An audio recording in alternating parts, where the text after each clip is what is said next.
Today we will tell you everything you need to know about The Martian, a new film by Sir Ridley Scott.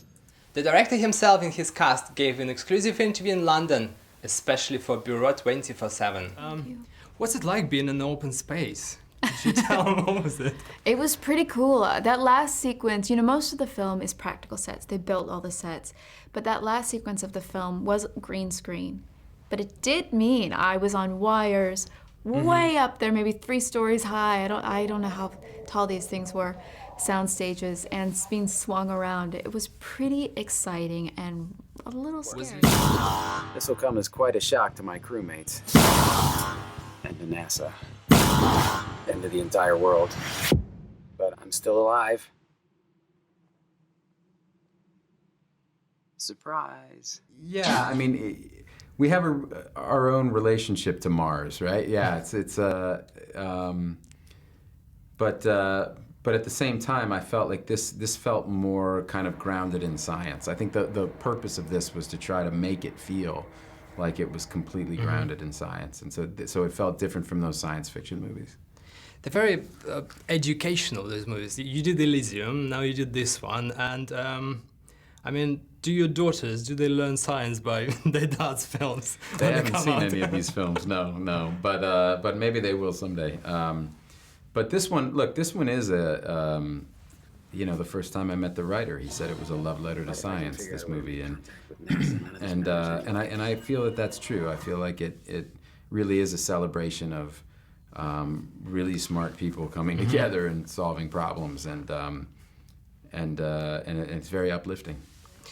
Interstellar was really big last year. How would you compare the two films?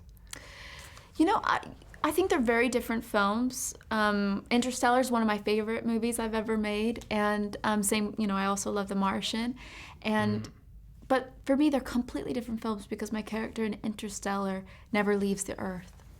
It's a spoiler, so I hope everyone's seen the film as I say this. But and in this film, my character actually never goes to Earth.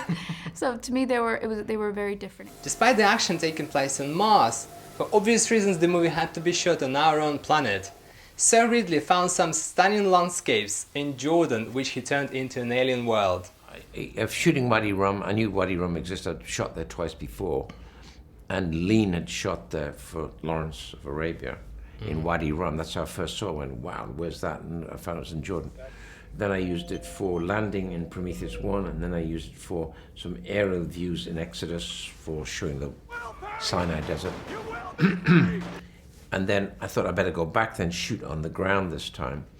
But you can't just leave the sky as it is, because Mars' sky is kind of copper, and there's no atmosphere. But what there is there's dust stratus.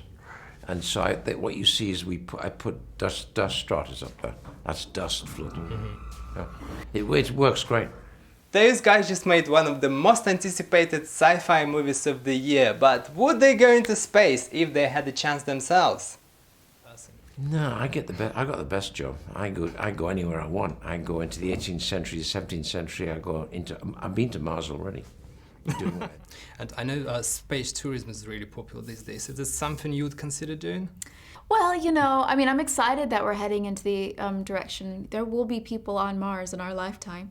That's really cool. But, I can't bring my dog to space. That's a letdown. And my family, I don't want to say goodbye to people. There's too much here. Matt Damon is one of the busiest actors in Hollywood, having 3 to 4 movies in development at a time. This particular interview was recorded after midnight, when the actor finally had time for a TV studio, right after his London premiere of The Martian, and before Matt was going to do a night shoot for a new Jason Bourne movie. It's really, really fun, and I'm really lucky to be able to do it. And I need the movies I need people to go see the movies so that I can keep doing it. And this is a part of that. And so when they say, all right, you're going to shoot all night, and then you're going to fly there, and you're going to do these interviews, and then you're going to go back and work again. And I'm like, well, when in those 48 hours am I going to sleep, On the plane. On the plane, yeah, literally. But it's worth it. It's totally worth it. I get to make movies. And Paul Greengrass, we're making the new Bourne movie right now. We were on the set last night, and it was like 3 or 4 in the morning, and we're in the Canary Islands you know, and it's dead quiet. Everybody in the neighborhood we're shooting in is asleep. And it's our movie crew, and we're out there with our lights and our camera. And he just comes up and goes, "Isn't making movies great?"